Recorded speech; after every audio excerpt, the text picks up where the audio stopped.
तो आइए adjective class का प्रयोग करके सिंपल कॉम्प्लेक्स सेंटेंस बनाना पड़ते हैं। इसके पहले हम नाउन क्लास पढ़ा चुके हैं आप लोगों को।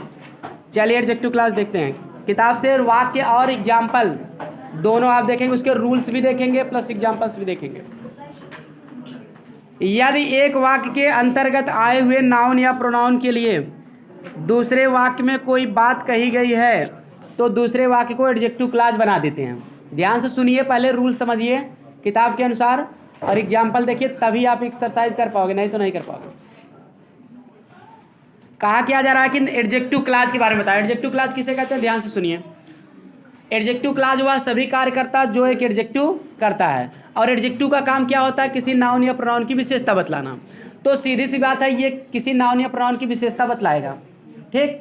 तो और जिस नाउन या प्रोनाउन की विशेषता बतलाएगा, इसके पहले वो नाउन या प्रोनाउन आना चाहिए। और उचित आर्टिकल का भी एक प्रयोग करते हैं, वह वही उसी आ जाता है तो हम द का प्रयोग करते हैं, ठीक। ये रूल है इसका। और नियम आपको बताया जा रहा है, देखिए, एक वाक्य के अंतर्गत आए हुए नाउन या प्रोनाउन के लिए, यानी एक वाक्य, दो वाक्य रहेगा तो एक वाक्य में कोई नाउन या प्रोनाउन रहेगा और दूसरे वाक्य में कोई बात उस नाउन या प्रोनाउन के लिए कहेगी। बात का मतलब उस नाउन की विशेषता बतलाने के लिए कुछ वाक्य कहा गया होगा, कोई बात कही गई होगी वाक्य में। आपको करना क्या, दूसरे वाक्य के एडजेक्टिव को एडजेक्टिव क्लास बना देते हैं। तो जो दूसरे वाक्य में जो बात कही गई है किसी नाउन या प्रोनाउन के लिए, उसी वाक्य को आप एडजेक्टिव क्लास बना दीजिए। बनेगा कैसे एडजेक्टिव क्लास, कंजक्शन के द्वारा जोड़ने से, ठीक। जो प्रिंसिपल क्लास रहेगा उसमें कोई कंजक्शन नहीं रहेगा और जो एडजेक्टिव क्लास रहेगा वो कंजक्शन से शुरू होगी, जैसे नाउन क्लास कंजक्शन शुरू होता था। और ध्यान देने वाली बात ये, कंजक्शन क्या रहेंगे, देखिए आपको नीचे नोट में दिया गया, पहले आप नोट ही पढ़ लीजिए तब एग्जाम्पल पढ़िए, ठीक। नोट पढ़ लीजिए, कंजक्शन बता दे रहे हैं, उसकी हिंदी सहित बता दे रहे हैं, तब आप एग्जाम्पल पढ़िए, पूरा समझ में आ जाएगा। देखिए, एडजेक्टिव क्लास किसी रिलेटिव प्रोनाउन, रिलेटिव प्रोनाउन माने होता है संबंधवाचक सर्वनाम। प्रोनाउन के प्रकार आप पढ़ते हैं, पर्सनल प्रोनाउन, रिलेटिव प्रोनाउन आता है। रिलेटिव प्रोनाउन किसे कहते हैं, सुन लीजिए ध्यान से। जो प्रोनाउन दो वाक्यों को जोड़ता है और अपने से पहले आने वाले नाउन से संबंध बताता है, उसे हम रिलेटिव प्रोनाउन कहते हैं। इसका काम ही होता है दो वाक्यों को जोड़ना। और देखिए, रिलेटिव प्रोनाउन कंजक्शन का भी काम करता है, ठीक। तो रिलेटिव प्रोनाउन जोड़ने का काम किया, प्रोनाउन तो कहलाएगा ही क्योंकि नाउन के बदले में आएगा वो, लेकिन जोड़ने का भी काम करे इसलिए कंजक्शन भी कहलाता है। और इधर आपका कॉम्प्लेक्स सेंटेंस भी बनाता है। इसमें रिलेटिव प्रोनाउन 5 हैं, पांचों आप याद कर लीजिए। कौन कौन सा रिलेटिव प्रोनाउन है, ध्यान से सुनिए। पहला है हु मीन्स होता है जो या जिसने, जिसकी हिंदी नहीं आता आप लोग नोट कर लीजिएगा। हु मीन्स होता है जो या जिसने, कॉपी पे नोट कर लीजिए। और हु का ऑब्जेक्टिव केस होता है होम की हिंदी भी आप नोट कर लीजिए, क्योंकि हिंदी में आप पहले जोड़ोगे ना तब इंग्लिश बनाओगे वाक्य, क्योंकि अंग्रेज नहीं होगे, पहले इंग्लिश में आपके अंदर थॉट्स आएंगे, हिंदी में जोड़ोगे तब अंग्रेजी बनाओगे तो कभी गलत नहीं होगा। और इससे एक फ़ायदा ये होगा कि आप ट्रांसलेशन जब करोगे उसमें सिंपल, कॉम्प्लेक्स, कंपाउंड सेंटेंस का बताया गया कॉम्प्लेक्स का भी ट्रांसलेशन करने के लिए आएगा, वाक्य को, बड़े बड़े वाक्य, तो वहाँ भी आपका काम कर देगा।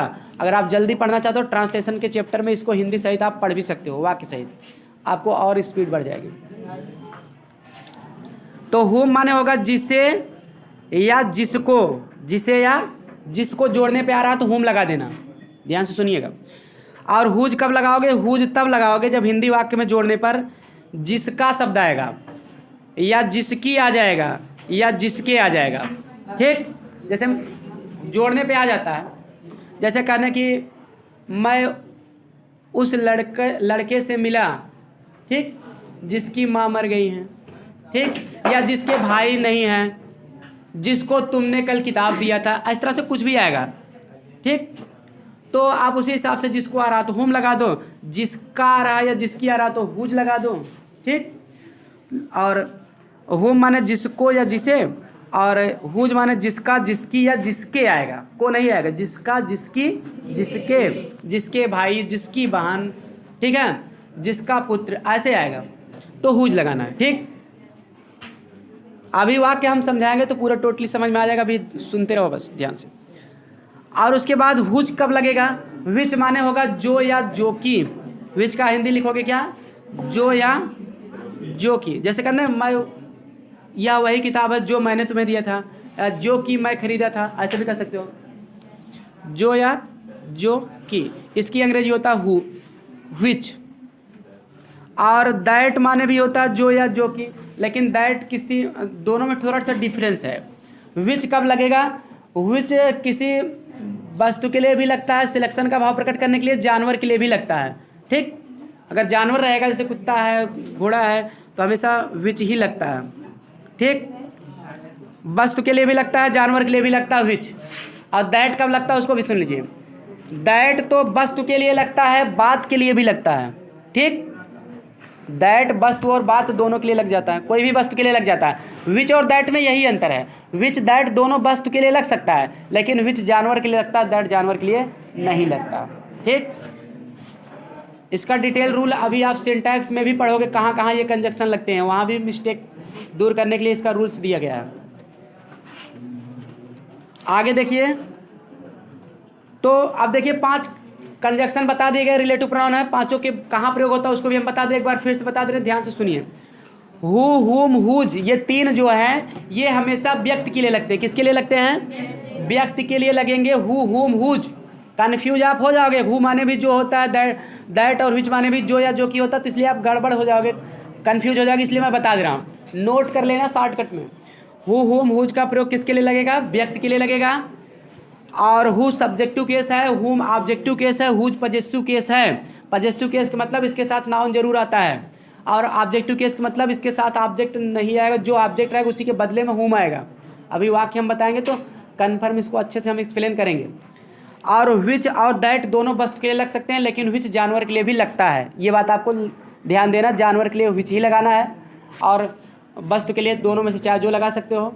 ठीक, वैसे स्पेशली विच सिलेक्शन का भाव प्रकट करता है, कई चीज़ में से एक छांट को बताता है। ठीक ना, जैसे यह वही किताब है जो मैंने तुम्हें दिया था, तो मतलब बहुत सी किताबों में से एक बता रहा। ठीक,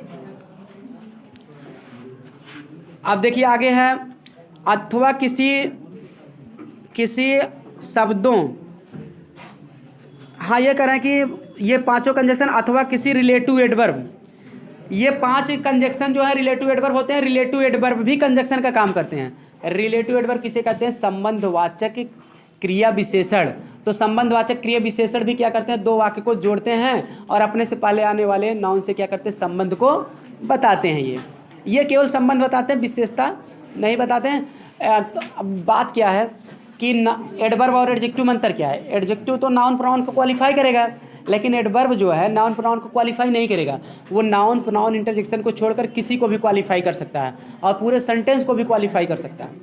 तो ऐसी बात रहेगी, नाउन प्रोनाउन को नहीं क्वालिफाई किया जा रहा है, लेकिन संबंध बताया जा रहा है, तो रिलेटिव एडवर्ब का प्रयोग होता है। और रिलेटिव एडवर्ब में कौन कौन से शब्द हैं उसको देख लीजिए।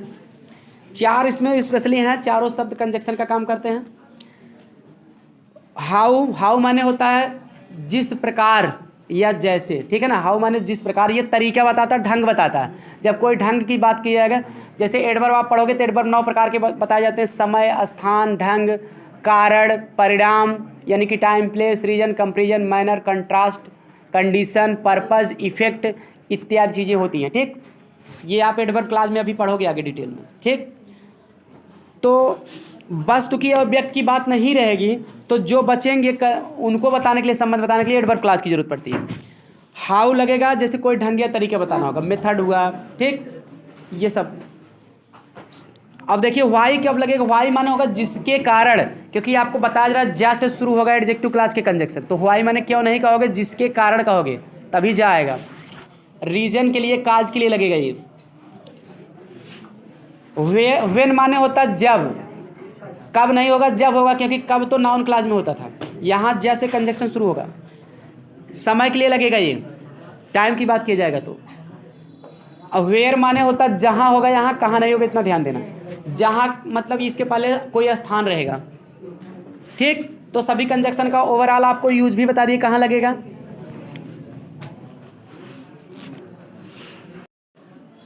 अब देखिए इसका यूज भी बता दिए, आगे दिया गया। यह ध्यान रखना चाहिए कि जहाँ तक संभव हो इन शब्दों को उन शब्दों के पास ही रखना चाहिए। इन शब्दों को मतलब जो कंजक्शन बताए गए हैं उनके पास रखना चाहिए जिनकी विशेषताएं प्रकट की जा रही हों, यानी कि जिस नाउन की ये विशेषता बताएंगे उन्हीं के पास रखेंगे, इनके पहले वो नाउन आना चाहिए। अर्थात रिलेटिव प्रोनाउन तथा रिलेटिव एडवर्ब का एंटीसेडेंट, एंटीसेडेंट माना होता है पूर्ववर्ती, जो इसके पहले नाउन या प्रोनाउन आता है उसी को एंटीसेडेंट कहते हैं। पूर्ववर्ती नाउन या प्रोनाउन, उसी को एंटीसीडेंट कहते हैं। एंटी माने होता है पहले, ANTE माने पहले होता है, उसके पहले प्रयोग होना चाहिए। तो ये आपको रूल बता दिए। चलिए फटाफट एग्जाम्पल आपको देख लेते हैं, समझा देते हैं। पहला सेपरेट वाक्य यानी अलग अलग वाक्य दिए, कंबाइंड मतलब जोड़ के दिया, उसको हम समझा रहे हैं कैसे जोड़ा है। ध्यान से सुनते जाइए, समझते जाइए। आई सा ए डॉग, मैंने एक कुत्ता देखा। The dog was lying on the road, कुत्ता सड़क पर लेटा हुआ था। अब इसको हम जोड़ के कहेंगे मैंने एक कुत्ता देखा जो सड़क पर लेटा हुआ था। तो जोक अंग्रेजी यहाँ विच लगे, क्योंकि ये डॉग क्या है, जानवर है। जो लेटा हुआ था, जोक मतलब कुत्ता लेटा हुआ था। तो जो डॉग दोबारा नहीं लिखा गया है तो उसके लिए प्रोनाउन विच लगा दिया है, लेकिन ये कंजक्शन का काम भी कर रहा है। ये पूरा which was lying on the road आपका एडजेक्टिव क्लॉज है, और जो बिना कंजक्शन के वो आपका प्रिंसिपल क्लॉज है। तो एक प्रिंसिपल क्लॉज रहती है, एक एडजेक्टिव क्लॉज रहती है, ठीक। तो उसको हम कहते हैं कॉम्प्लेक्स सेंटेंस। तो यहाँ पर इसका डिटेलिंग बताया गया कि पहले वाक्य में डॉग के बारे में बताया गया, दूसरे में उसके बारे में बात करी, इसलिए एडजेक्टिव क्लॉज जोड़ा गया है। अन्य उदाहरण भी देखिए अन्य उदाहरण। I gave him a camera, मैं उसे एक कैमरा दिया। The camera was very cheap, camera बहुत सस्ता था। तो हम जोड़ के कहेंगे I gave him a camera which was very cheap, मैं उसे एक कैमरा दिया जो बहुत सस्ता था। तो कैमरा वस्तु है, इसलिए उसके लिए भी विच लगा सकते हो, ठीक। हाँ, दैट भी लगा सकते हो, दोनों लगता है वस्तु के लिए। अगला, दिस इज़ द स्कूल, यह स्कूल है। I was start hear in my childhood, मुझे यहाँ मेरे बचपन में पढ़ाया गया था। तो हम जोड़ के कहेंगे यह वही स्कूल है जहाँ मुझे मेरे बचपन में पढ़ाया गया था। तो स्थान के लिए वेयर लगेगा। This is the school where, वही का अंग्रेजी यहाँ द लिखा गया, इतना बताए थे आपको। यह वही स्कूल, वही का अंग्रेजी द लिखा जाएगा। आर्टिकल लगाना जरूरी है, तो द से वह वही उसी का काम हो जाता है। वेयर माने जहाँ, आई वाज से लेके आगे सब कुछ वही रहेगा। अब देखिए एक बात यह भी ध्यान देना, अगर वेयर लग गया तो हियर हट गया। वेयर माने जहाँ, तो हियर का काम खत्म। वेयर आने पे हियर और देयर दोनों हट जाते हैं, क्योंकि उसका सेंस वेयर में आ जाता है, ठीक। हिंदी जोड़ोगे तो वहाँ नहीं आएगी, इसलिए वहाँ के बदले ही तो जहाँ आया है, इसलिए दोनों हट जाएंगे। चलिए आगे। द मैन वाज काट, आदमी को पकड़ लिया गया। ही स्टोल माई वाज, वह मेरी घड़ी चुराया था। तो हम जोड़ के कहेंगे वह आदमी जो मेरी घड़ी चुराया था पकड़ लिया गया। तो इसलिए होगा वह आदमी का अंग्रेजी द मैन, वह वही उसी के लिए द ही लगाना, ध्यान देना, ठीक।